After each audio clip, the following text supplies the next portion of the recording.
अगला अलंकार है हमारा 4 नंबर पर और वो है वक्रोक्ति अलंकार। वक्रोक्ति शब्द दो शब्दों से मिलकर बना है, वक्र प्लस उक्ति। वक्र प्लस उक्ति जिसका शाब्दिक अर्थ होता है, अर्थात जिसका शाब्दिक अर्थ होता है टेढ़ी मेढ़ी युक्ति या टेढ़ी कथन।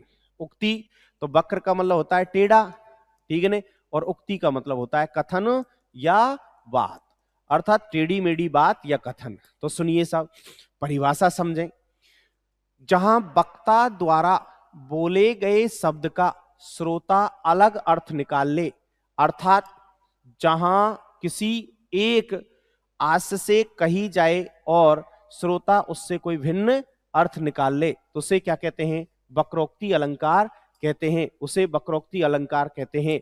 तो आगे देखिए सब, तो परिभाषा समझ में आ जाए।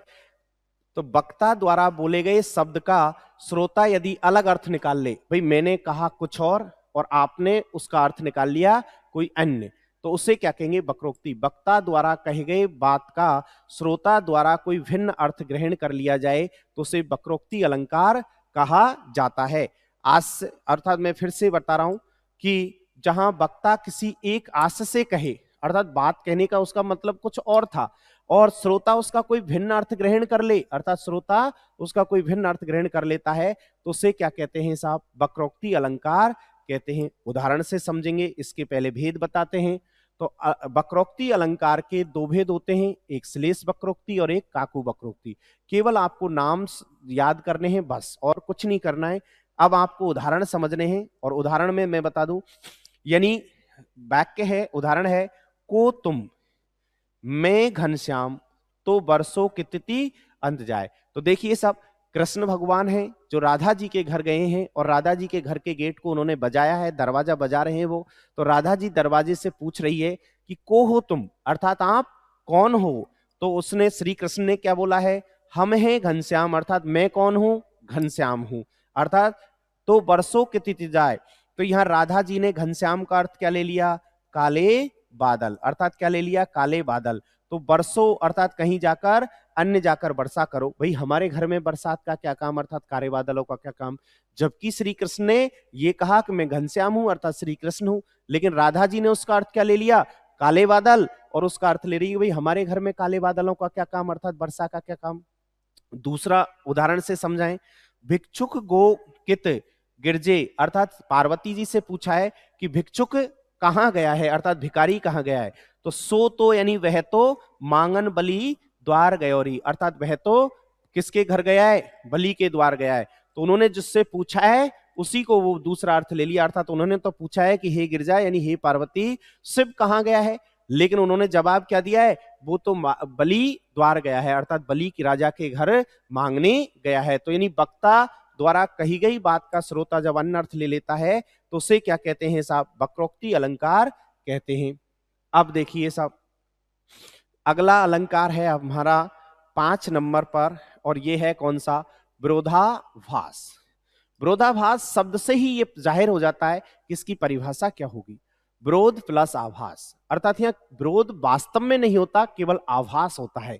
तो देखिए साहब, विरोधाभास शब्द विरोध प्लस आभास से मिलकर बना है, अर्थात दो शब्दों से मिलकर बना है। तो कौन से हैं? विरोध प्लस आभास, जिसका शाब्दिक अर्थ होता है विपरीत स्थिति, अर्थात विपरीत स्थिति। इसका शाब्दिक अर्थ होता है विरोधाभास का कि भाई विरोध की स्थिति है, अर्थात विपरीत स्थिति है। इसकी परिभाषा देखेंगे, जहां शब्दों में आपसी विरोध दिखाई न दे, अर्थात जहां शब्दों में आपसी विरोध दिखाई दे लेकिन वास्तविक विरोध नहीं हो, अर्थ करने पर विरोध का आभास क्या हो जाए? समाप्त हो जाए, उसे क्या कहते हैं? विरोधाभास अलंकार कहते हैं। अर्थात जहां वाक्य को, जब उदाहरण को पढ़ते हैं तो ऐसा लगता है जैसे इसमें विरोध है, अर्थात विरोध का आभास दिखाई दे, लेकिन वास्तव में जहां विरोध नहीं होता, अर्थात अर्थ करने पर उसका विरोध समाप्त हो जाता है, उसे विरोधाभास अलंकार कहते हैं। इसके उदाहरणों में मैंने आपको एक पहचान बता रखी है और फिर मैं बता रहा हूं कि इसमें जब उदाहरण दिए जाते हैं तो एक शब्द का विलोम दिया जाता है, अर्थात एक ही शब्द के विलोम शब्द दिया जाता है। यानी आगे की लाइन में जब आपको शब्द देगा उसका पीछे जो उदाहरण दे रखा होगा या नीचे वाली लाइन में उसका क्या दे देगा? विलोम शब्द दे देगा। तो ये आप समझ जाना कि विरोधाभास अलंकार है, अर्थात विरोधाभास तो विरोधाभास में आपको समझ में आ गया कि भाई वास्तव में विरोध नहीं होता है, केवल विरोध का आभास होता है, उसे विरोधाभास कहते हैं। उदाहरण समझिए साहब, या अनुरागी चित्त की गति न समझे कोई, ज्यों ज्यों बूढ़े श्याम रंग। अब देखिए जब किस रंग में डूब रहा है, श्याम रंग में, त्यों त्यों उज्जवल होए, अर्थात त्यों त्यों कैसा हो रहा है, उज्जवल हो रहा है। तो श्याम का विलोम शब्द क्या आ गया, उज्जवल, यानी श्याम यानी काला, यानी काले रंग में डूब रहा है, और उज्जवल यानी सफेद हो रहा है साहब।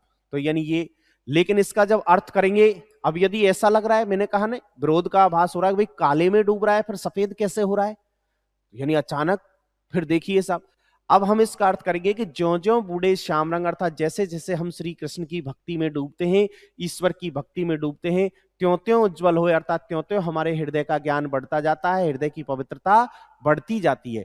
तो यानी उसने कहा है कि जैसे ही हम ईश्वर की भक्ति में डूबते हैं, वैसे ही हमारे चित्त की प्रकाश बढ़ता जाता है, उज्जवल होता जाता है। तो दोनों शब्द एक दूसरे के विलोम दे रखे हैं, इसलिए इसमें कौन सा हो जाएगा, विरोधाभास अलंकार। विरोधाभास अलंकार केवल शब्दों में विरोध दिखाई देता है, वास्तव में होता नहीं है। जैसे यहां पर दे रहा था, वही शाम में बूढ़ रहा है यानी काले में डूब रहा है लेकिन सफेद हो रहा है, ऐसा नहीं था। यहाँ ये था कि श्री कृष्ण के रंग में, या हम ईश्वर की भक्ति में जब डूबते हैं या उनके रंग में रंग जाते हैं, तो हमारे हृदय की पवित्रता हो जाती है, या हमारा हृदय का ज्ञान और बढ़ जाता है। देखिए, मीठी लागे अखियन की लुणाई। अब लुणाई तो नमक जैसा होता है, सब नमकीन होता है, यानी नमक होता है। नॉन आपने पढ़ा होगा, साइंस में आप खूब पढ़ते हैं NaCl, यानी मीठी लागे अखियों की लड़ाई। तो भाई वो मीठी कैसे हो सकती है, यदि मीठा होता तो फिर उसको मीठी क्यों बोलते, यानी उसको नमक बोलते ही नहीं। तो यानी दोनों एक दूसरे के क्या हो गए, विलोम शब्द हो गए, ठीक है ना। मीठी लागे अखियों की लुनाई, तो जब हम अर्थ करेंगे कि जो तिरछी नजरों से या हम अखियों से देखते हैं तो हमें बड़ी प्यारी लगती है, तो ये अर्थ अर्थात केवल आभास था, वास्तव में जब अर्थ किया तो वो क्या है साहब, सही हो गया। दूसरा देखें, सुधी आए सुधी जाए, अर्थात जब मुझे उसकी याद आती है तो मैं क्या हो जाती हूं, सुध भूल जाती हूं या बेहोश हो जाती हूं। तो पहला शब्द है आना, अर्थात पहला है आना और दूसरा है जाना। तो मैंने कहा एक दूसरे के क्या मिलेंगे आपको, विलोम शब्द मिलेंगे। हर उदाहरण में आपको विलोम शब्द दिया जाएगा। तो अब देखिए साहब, अपनी किताब का है, 12वीं की पुस्तक का है, मैं निज रोदन में राग लिए फिरता हूं। तो रोदन में क्या लिए फिरता है, राग। शीतल वाणी में आग लिए फिरता हूं। तो रोदन यानी दुखों में भी, राग यानी संगीत या प्रेम की भावना रखता हूं, एक दूसरे का विलोम शब्द आ गया। शीतल वाणी में आग लिए फिरता हूं, अर्थात शीतल यानी होता है ठंडा और आग यानी होता है गर्म, तो ये फिर विलोम शब्द आ गए साहब। यानी मैं निज रोदन में राग लिए फिरता हूं, अर्थात मैं मेरी करुणा में भी प्रेम की भावना रखता हूं या मेरे दुखों में भी प्रेम की भावना उपस्थित रखता हूं। शीतल वाणी में आग लिए फिरता हूं, अर्थात मधुर वाणी में भी उत्साह की भावना रखता हूं। तो ये दोनों एक दूसरे के क्या हो गए, विलोम शब्द हो गए। इसलिए यहां पर कौन सा अलंकार होगा, विरोधाभास। तो विरोधाभास अलंकार को मैंने बताया था कि विरोधाभास अलंकार में शब्दों में विरोध दिखाई देता है, लेकिन जब उसका अर्थ करते हैं तो उसका विरोध समाप्त हो जाता है, अर्थात उसे क्या कहते हैं, विरोधाभास अलंकार कहते हैं। इसके यदि उदाहरण आपको परीक्षा में दिया जाए तो ये ध्यान रखना, शब्द में विलोम शब्द दिए जाएंगे, अर्थात वाक्य में क्या दिए जाएंगे, विलोम शब्द दिए जाएंगे।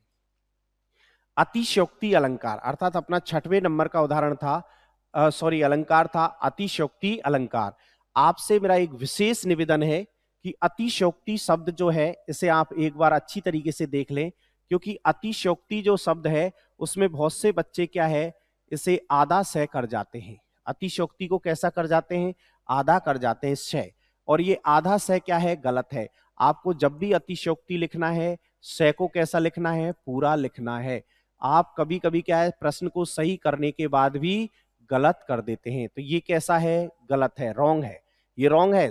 यानी आधा सह नहीं होता, अतिशयोक्ति में पूरा सह लिखना होता है, ये विशेष ध्यान रखना है। देखो मैंने आपको इंगित कर दिया है, पूरा सह लिखा हुआ है। तो अतिशयोक्ति जो शब्द है वो किससे मिलकर बना है, अति प्लस शय प्लस उक्ति से मिलकर बना है। अतिशयोक्ति अर्थात जिसका शाब्दिक अर्थ क्या होता है, अर्थात हम पढ़ेंगे, हम शाब्दिक अर्थ होता है बड़ा चढ़ाकर बोलना, बड़ा चढ़ाकर बोलना, अर्थात किसी एक छोटी सी बात को बहुत बड़ा चढ़ाकर बता देना, तो वो क्या कहलाता है, अतिशयोक्ति अलंकार कहलाता है। तो देखिए, जब किसी वस्तु या व्यक्ति के सौंदर्य आदि गुणों का वर्णन इतना बड़ा चढ़ाकर कर दिया जाए, इतना बड़ा चढ़ाकर कर दिया जाए कि लोक मर्यादा का क्या हो जाए, उल्लंघन हो जाए।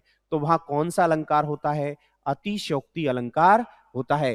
तो जब किसी व्यक्ति, वस्तु या सौंदर्य आदि के, यानी व्यक्ति वस्तु के सौंदर्य को इतना बड़ा चढ़ाकर बता दिया जाए कि वहां लोक मर्यादा का उल्लंघन हो जाए, उसे क्या कहते हैं, अतिशयोक्ति अलंकार कहते हैं। जिसे हमने, आपने सब उदाहरण पढ़े हैं, बहुत महत्वपूर्ण उदाहरण है इसका। हनुमान की पूंछ में लगने पाई आग, लंका सगरी जल गई, गए निशाचर भाग। यानी एक छोटी सी पूंछ थी हनुमान की, अर्थात एक बंदर की एक छोटी सी पूंछ ने एक लंका जैसे विशाल देश को, यानी इतने बड़े देश को आपको जलाकर नष्ट कर दिया। तो बड़ा अतिशयोक्तिपूर्ण बात है। जैसे आपने पढ़ा है साहब कि देख लो साकेत नगरी गगन से मिलने जा रही है, यानी आसमान को छूने जा रही है। तो साकेत नगरी इतनी ऊंचाई पर नहीं बसी हुई है कि जो आसमान को छू ले। तो ये बड़ा चढ़ाकर कही गई बातें हैं। तो यानी अतिशयोक्ति का शाब्दिक अर्थ होता है, मैंने बताया, बड़ा चढ़ाकर कहना। किसी बात को इतना बड़ा चढ़ाकर कह दें कि वो लोक मर्यादा को पार कर जाए, उसे क्या कहते हैं, अतिशयोक्ति अलंकार कहते हैं। अब देखिए उदाहरण से समझें। हनुमान की पूंछ में लगने पाई आग, लंका सिगरी जल गई, गए निशाचर भाग। तो देखिए सब, हनुमान की पूंछ का इतना बड़ा चढ़ाकर वर्णन कर दिया कि लंका जैसे देश को जला दिया, लेकिन निशाचर सारे भाग गए, लेकिन पूंछ नहीं जली। तो ये बड़ा बड़ा चढ़ाकर वर्णन। देख लो साकेत नगरी, अर्थात जो साकेत नगरी है कहां जा रही है, स्वर्ग से मिलने गगन में जा रही है। तो कोई शहर आसमान में जा सकता है क्या, नहीं जा सकता। केवल बड़ा चढ़ाकर कही गई बातें हैं। संदेशन मधुवन कूप भरे। तो देखिए साहब, श्री कृष्ण के संदेशों के लिए गोपिकाओं ने कहा है कि हमारे जो मधुवन के हैं वो कूप यानी कुएं हैं वो भर गए हैं साहब संदेशों से। तो संदेशों से या पत्रों से कुएं नहीं भरते हैं साहब। तो ये भी बड़ा बड़ा चढ़ाकर बात कही है। देखो दो दो मेघ बरसते, मैं प्यासी की प्यासी। अर्थात दो दो बरसात हो रही है, दो दो बादल बरस रहे हैं, फिर भी मैं प्यासी की प्यासी, यानी इतनी बड़ी बात आपको कही गई है। तो यानी बड़ा चढ़ाकर कही गई बातों को क्या कहते हैं साहब, अतिशयोक्ति अलंकार कहते हैं। अगला आया है अपना, और अगला है 7 नंबर विभावना। विभावना अलंकार। तो विभावना जो अलंकार होता है वो एक विशेष प्रकार की भावना वाला होता है, बी प्लस भावना से मिलकर बना है। अर्थात विभावना जो शब्द है वो किससे मिलकर बना है, बी प्लस भावना से मिलकर बना है, जिसका शाब्दिक अर्थ होता है विशेष प्रकार की कल्पना या विशिष्ट प्रकार की कल्पना। भाई कोई विशेष प्रकार की कल्पना करना, तो वो क्या कहलाता है, विभावना अलंकार कहलाता है। अब देखिए विभावना अलंकार की परिभाषा देखिए, जहां पर कारण नहीं होने पर भी, अर्थात कारण नहीं होने पर भी कार्य का होना पाया जाए, अर्थात जहां कारण नहीं हो फिर भी कार्य पूर्ण हो जाए, उसे विभावना अलंकार कहते हैं। अर्थात क्रिया के निषेध होने पर भी, क्रिया के निषेध होने पर भी फल की उत्पत्ति प्राप्त होती है, अर्थात फल की उत्पत्ति हो जाए या उसकी प्राप्ति हो जाए, वहां कौन सा अलंकार होता है, विभावना अलंकार होता है। अर्थात कार्य यानी कारण नहीं है फिर भी क्या हो रहा है, कार्य पूर्ण हो रहा है, तो उसे क्या कहेंगे साहब, विभावना अलंकार कहेंगे। जिससे आपसे बहुत ही इसका प्रसिद्ध उदाहरण है, बिनु पद चले सुनेऊ बिनु काना। अर्थात बिनु पद चले, भाई बिना पैरों के क्या कर रहा है, चल रहा है। सुनई बिन काना, सुनई बिन काना, तो भाई ये तो बहुत गजब हो गया कि जिसके पैर नहीं है वो तो चल रहा है, जिसके पैर नहीं है अर्थात पद नहीं है फिर भी चल रहा है, और सुनेऊ बिन काना और कान नहीं है फिर भी सुन रहा है, तो ये तो बड़ा गजब हो गया। तो यानी बिना कारण के ही कार्य जहां पूरा होता है वहां कौन सा हो जाता है, विभावना अलंकार होता है। उदाहरण से समझेंगे, उदाहरण देखिए सब, बिनु पद चले सुने बिनु काना, करो बिनु कर्म करे विधि नाना। तो देखिए सब यहां पर बिना पैरों के क्या कर रहा है, बिना पग यानी पैरों के, बिना पैरों के क्या कर रहा है, चल रहा है। सुनेऊ बिन काना अर्थात कान के बिना क्या कर रहा है, सुन रहा है, ये बात तो बिल्कुल संभव नहीं है। और करविन यानी हाथ के बिना क्या कर रहा है, कर्म यानी कार्य कर रहा है, नाना यानी अनेक, अनेक कार्य कर रहा है, बिना हाथों के ही अनेक कार्य कर रहा है, ये बिल्कुल सही नहीं है। अर्थात ये तो विशेष प्रकार की कामना है, जब कारण नहीं है फिर भी कार्य पूर्ण होता हुआ बताया जा रहा है। दूसरा उदाहरण देखो, आनन रहित अर्थात मुख नहीं है, आनन यानी होता है मुख, रहित यानी बिना, अर्थात मुख के बिना भी, मुख के बिना भी, मुख के बिना सकल रस भोगी अर्थात रसों का पान कर रहा है, भोग कर रहा है, ये तो बहुत अर्थ। बिनु पानी अर्थात बिन वाणी अर्थात बिना आवाज के या वाणी के क्या हो रहा है, वक्ता बड़ भोगी अर्थात ये तो बहुत बड़ा वक्ता हो गया है। तो जब वाणी नहीं है, उसके पास आवाज ही नहीं है, तो वो कैसे कुशल वक्ता हो सकता है? ये क्या कोई कुशल वक्ता हो सकता है? अर्थात मौन व्रत करने वाला गूंगा व्यक्ति कभी कुशल वक्ता नहीं हो सकता। तो इसमें क्या है, बिना कारण के ही कार्य होता हुआ बताया जा रहा है, इसलिए यहाँ कौन सा है, विभावना अलंकार है। सखी इन नैनंते घनहारे, और देखिए सब, बिनहु ऋतु अर्थात बिना ऋतु के क्या करते हैं, बरसत निसी बासर, निसी यानी होती है रात, ठीक है, निसी यानी रात, और बासर यानी दिन, अर्थात दिन रात क्या करते रहते हैं, वर्षा करते रहते हैं। सदा मिलऊ दो तारे अर्थात दोनों उन तारों से मिलने के लिए। तो सखी इन नैनन से घनारे, तो यानी नैनों से बादल हार सकते हैं। तो बिना ऋतु के ही बरसात होती रहती है सब, तो बिना वर्षा ऋतु के बरसात होना यानी बिना कारण के ही कार्य संभव होना। तो यानी इसके जो उदाहरण आएंगे उसमें बिना या बिनु लगा हुआ मिलेगा आपको। तो ये भी आपको विशेष ध्यान रखना है कि बिना और बिनु का प्रयोग विभावना अलंकार में किया जाता है। आ गई बात समझ में? तो यहाँ बिना कारण के ही कार्य जहां होता हुआ बताया जाता है उसे क्या कहते हैं, विभावना अलंकार कहते हैं। अगला अलंकार है संदेह अलंकार, और अपना 8वें नंबर का अलंकार है संदेह अलंकार। संदेह शब्द सम प्लस देह से मिलकर बना है, जिसका शाब्दिक अर्थ होता है संशय करना या संदेह करना। तो सम प्लस देह से मिलकर बना है, जिनका शाब्दिक अर्थ होता है संशय करना, अर्थात संशय करना, जिसका शाब्दिक अर्थ क्या है, संशय करना, संशय करना। तो देखिए साहब, परिभाषा क्या हो जाएगी, जब उपमेय में उपमान के संशय का आभास हो, अर्थात उपमेय में उपमान के क्या हो, संशय का आभास हो, अर्थात किसी एक वस्तु में अनेक वस्तुओं के होने की संभावना दिखाई पड़े और निश्चय न हो पाए। इस लाइन को ध्यान रखना, ये लाइन आपको भ्रांति मान और संदेह अलंकार की परिभाषा से अलग करेगी। ये शब्द के निश्चय नहीं हो पाए, इसका मतलब क्या होगा, संदेह, और हो जाए इसका मतलब है भ्रांतिमान। तो फिर से देखेंगे, जब उपमेय और उपमान में संशय का आभास हो, अर्थात किसी एक वस्तु में अनेक वस्तुओं की क्या दिखाई दे, संभावना दिखाई पड़े, लेकिन अंत तक निश्चय न हो, उसे क्या कहते हैं, संदेह अलंकार कहते हैं। संदेह अलंकार की एक पहचान मैं आपको बता रहा हूं कि इसके उदाहरणों में किधो, किवा, की अथवा या का प्रयोग किया जाता है। इसका जब भी कोई उदाहरण आएगा तो ये लगे हुए आएंगे, अर्थात ये किस में प्रयोग होकर आएंगे, उदाहरणों में प्रयोग होंगे, इसलिए ये ध्यान रखना, उदाहरण में ये लगे हुए आएंगे, या तो किधो आएगा, या किवा आएगा, या की आएगा, अथवा आएगा, या आएगा। तो ये संशय संदेह अलंकार में मैंने कहा था कि उपमा में उपमेय का हमेशा संदेह बना रहता है और अंत समय तक निश्चित स्थिति नहीं हो पाती है। उदाहरण से समझो, सारी बिच नारी है कि नारी बिच सारी है। भाई जब दुशासन द्रौपदी के चीर हरण कर रहा था तो लोगों को ऐसा भ्रम हो रहा था, भाई इस साड़ी की नारी बनी हुई है या कपड़े से ये नारी बन रही है, भाई इस नारी की ही कपड़ा बन रहा है, साड़ी बन रही है, या साड़ी से ही ये नारी बनी हुई है, या साड़ी की ही नारी है या नारी की ही साड़ी है। अर्थात साड़ी और नारी, साड़ी और नारी, इन दोनों के बीच में क्या हो गया साहब, भ्रम, संशय हो गया, अर्थात संशय हो गया। इसलिए यहां कौन सा अलंकार है, संदेह अलंकार है। भाई ये पता नहीं लग रहा कि कपड़े से इस महिला को बनाया गया है या ये महिला से कपड़ा प्रिंट हो रहा है, भाई साड़ी का ओढ़ ही नहीं आ रहा है, इसलिए यहां पर ये संदेह की स्थिति है। अब देखिए, तो यहां पर कौन सी पहचान आ गई, की वाली आ गई। मैंने कहा था की लगा आता है। यह पूर्ण चंद्र है, अर्थात पूर्णिमा का चंद्र उगा है या मुखड़ा है, अर्थात देखो या लगा आ गया। भाई ये पूर्णिमा का चंद्र है, चंद्रमा है, वो कह रहे हैं पूर्णिमा का चंद्रमा है, या किसी का सुंदर चेहरा है, या किसी का सुंदर चेहरा है। तो इन दोनों में, चेहरे में और चंद्रमा में क्या हो रहा है, भ्रम हो रहा है, दोनों में भ्रम हो रहा है, इसलिए यहां पर कौन सा अलंकार होगा, संदेह अलंकार होगा। सॉरी, यहां संदेह हो रहा है इसलिए संदेह अलंकार होगा। यह पूर्ण चंद्र उगा है, अर्थात ये चंद्रमा है या किसी का चेहरा है, इतना सुंदर, तो इसलिए इसमें कौन सा अलंकार होगा, संदेह अलंकार। ये है सरस, सरस ओस की बूंदें, अर्थात ओस की बूंदों में मंजुल मोती, अर्थात ओस की बूंदों को क्या मान लिया है, मोती मान लिया है।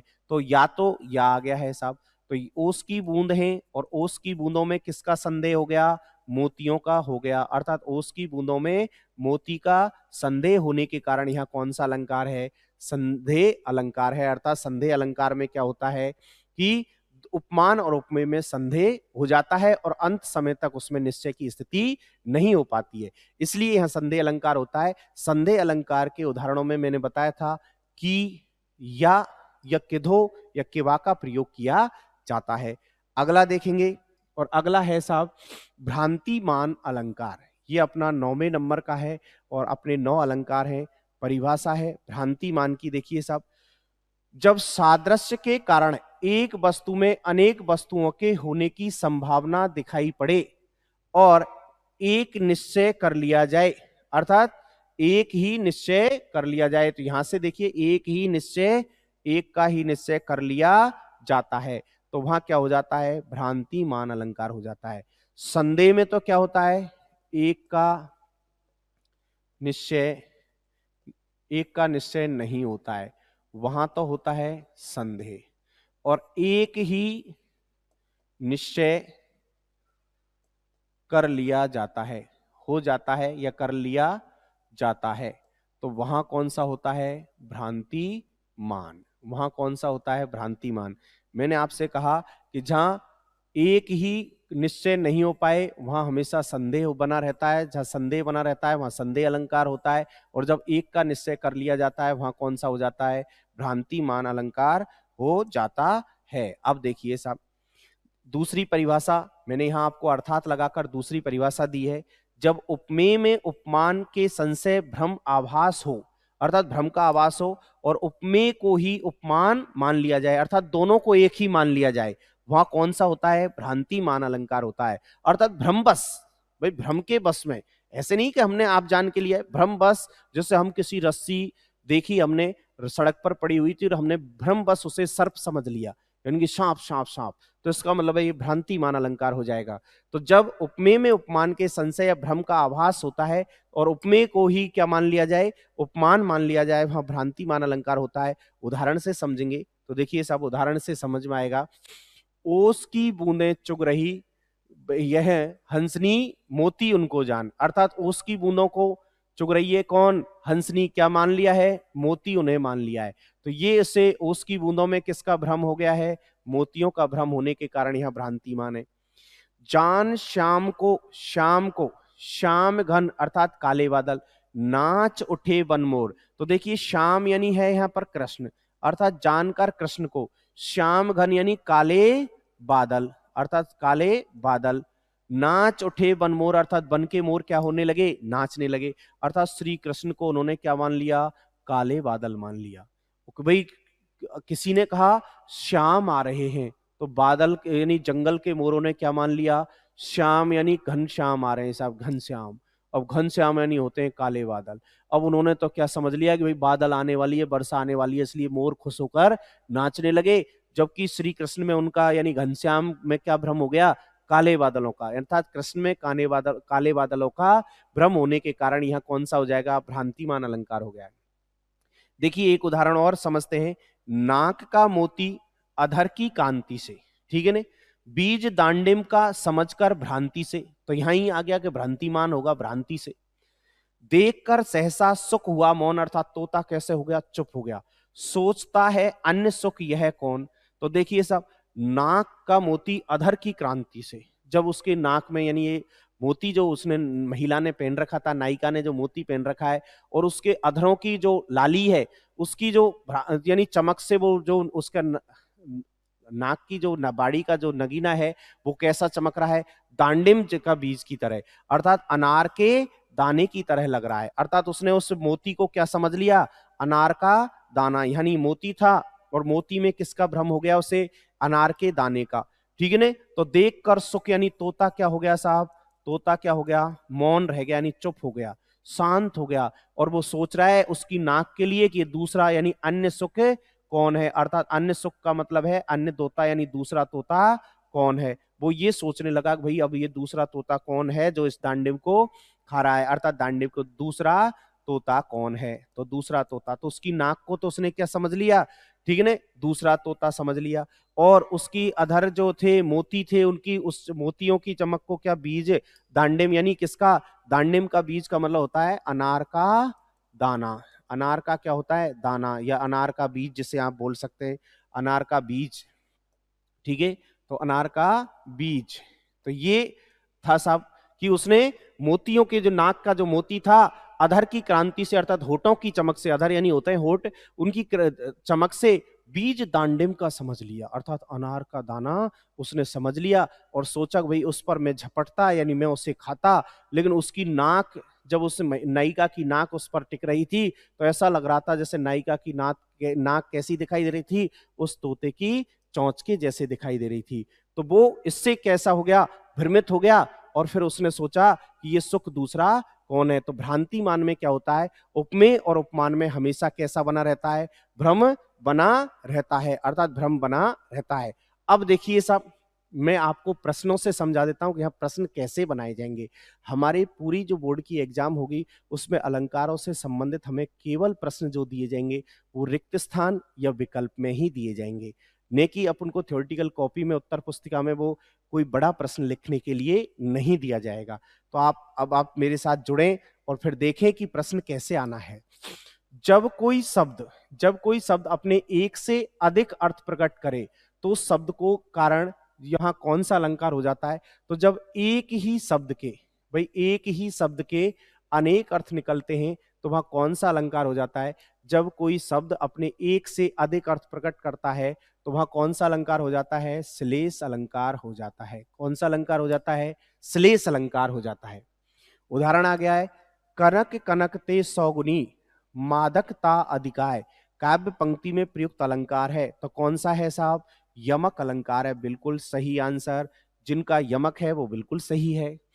फिर उसने उदाहरण दिया है, मैं निज रोदन में राग लिए फिरता हूं। तो रोदन में राग, मैंने कहा था एक दूसरे के क्या दे दिए हैं, यहां पर विलोम दे दिए हैं। तो निज रोदन में राग लिए फिरता हूं, उक्त काव्य पंक्ति में कौन सा अलंकार है। तो कौन सा है, विरोधाभास। कौन सा है, विरोधाभास, कि विरोध का आभास हो रहा है लेकिन वास्तविक विरोध नहीं है, इसलिए यहां पर कौन सा है, विरोधाभास अलंकार है।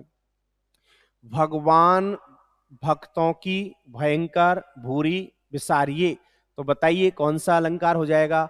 यहां वह वर्ण की आवृत्ति हुई है, और जहां वर्ण की आवृत्ति होती है वहां कौन सा अलंकार होता है, बिल्कुल सही आंसर होगा, अनुप्रास अलंकार होता है।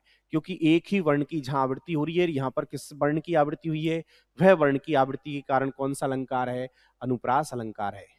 अगला प्रश्न देखें, चारु चंद्र की चंचल किरणें, उक्त काव्य पंक्ति में आवृत्ति के कारण, तो च वर्ण की आवृत्ति यहां पर लिखना पड़ेगा आपको, च वर्ण की आवृत्ति के कारण कौन सा अलंकार है, अनुप्रास अलंकार है। आपसे ऐसे रिक्त स्थान में यह भी पूछ सकता है यह किस वर्ण की आवृत्ति हुई है, तो हमने बता दिया च वर्ण की आवृत्ति हुई है और इस कारण इसमें कौन सा अलंकार हुआ है, अनुप्रास अलंकार हुआ है। जहां शब्द की आवृत्ति हो, भाई शब्द की तो आवृत्ति होती है किंतु अर्थ भिन्न हो, किंतु अर्थ भिन्न हो, वहां कौन सा अलंकार होता है। तो हमने बताया था कि जहां शब्द की आवृत्ति होती है लेकिन जितनी बार वो शब्द आए उसके अर्थ भी अनेक अनेक निकले, यानी अर्थ अलग अलग निकले, तो वहां कौन सा होता है, यमक अलंकार होता है। यानी कौन सा अलंकार होता है, यमक अलंकार होता है। अगला प्रश्न देखें, वक्ता द्वारा बोले गए शब्दों को श्रोता भिन्न अर्थ निकाल लेता है, वहां कौन सा अलंकार होता है। यानी वक्ता द्वारा कही गई बात का श्रोता कोई भिन्न या अलग अर्थ निकाल ले, उसमें कौन सा अलंकार होता है, वक्रोक्ति अलंकार होता है। कौन सा होता है, वक्रोक्ति अलंकार होता है। तो आ गई बात समझ में, वक्रोक्ति अलंकार होता है। एक वस्तु में अनेक वस्तुओं के होने की संभावना, मैंने कहा ना एक वस्तु में कितनी संभव, एक वस्तु में अनेक वस्तु के होने की संभावना हो और निश्चय न हो, ये मैंने आपको कहा था, ये शब्द आपको बताएगा कि ये भ्रांतिमान है या संदेह है। तो निश्चय न हो इसका मतलब क्या होगा, संदेह अलंकार है। कौन सा अलंकार हो जाएगा, संदेह अलंकार हो जाएगा। और यदि निश्चय हो जाता तो कौन सा हो जाता, ठीक है, तो निश्चय न हो तो वहां कौन सा होगा, संदेह अलंकार होगा। तो आगे देखिए, दो सादृश्य वस्तुओं में होने के कारण दृष्टि भ्रम, मैंने कहा देखो दृष्टि भ्रम हो गया है, और होकर एक निश्चय कर लिया गया है। यानी क्या कर लिया गया है? एक निश्चय कर लिया गया है। वहां कौन सा है? भ्रांतिमान अलंकार होता है।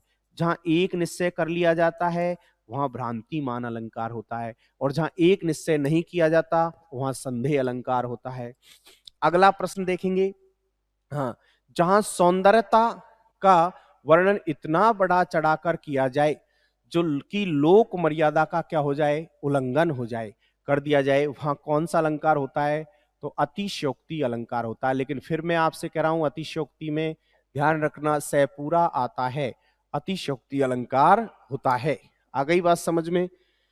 जहां कारण नहीं होने पर भी कार्य का होना पाया जाता है, जहां कारण नहीं हो फिर भी क्या हो जाए? कार्यपूर्ण हो जाए, तो वहां कौन सा अलंकार होता है? इसका मतलब यहां तो विशेष प्रकार की कल्पना हुई है, तो यहां कौन सा हो जाएगा? विभावना अलंकार होता है। यहां कौन सा अलंकार होता है? विभावना अलंकार होता है। आगे देखें, जहां वास्तविक विरोध ने हो, अर्थात जो वास्तव में विरोध ने हो, किंतु वास्तव में विरोध नहीं हो किंतु अर्थ करने पर विरोध सा जान पड़े, अर्थात अर्थ करने पर वो विरोध समाप्त हो जाता है, तो वहां कौन सा होता है?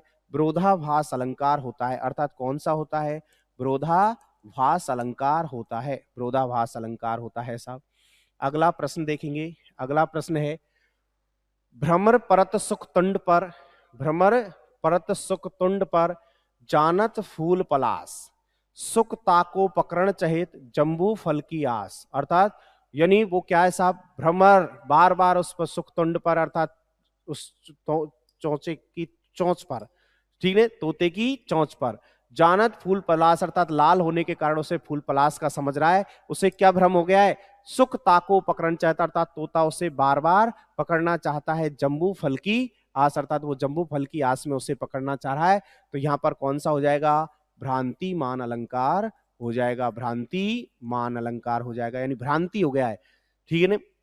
अलंकार के भेद कितने होते हैं? तो मैंने बताया था अलंकार के 3 भेद होते हैं। कौन से 3? पहला होता है शब्द अलंकार, तो शब्द अलंकार, शब्द अलंकार। दूसरा होता है अर्थ अलंकार, तो अर्थ अलंकार। तीसरा होता है उभया अलंकार, उभय अलंकार। तो 3 भेद होते हैं। कितने भेद होते हैं? 3 भेद होते हैं। आनन रहित, आनन रहित सकल रस भोगी पंक्ति में कौन सा अलंकार है? तो आनन के बिना, अर्थात मुख के बिना वो सभी रसों का पान कर रहा है, तो इसमें कौन सा हो जाएगा?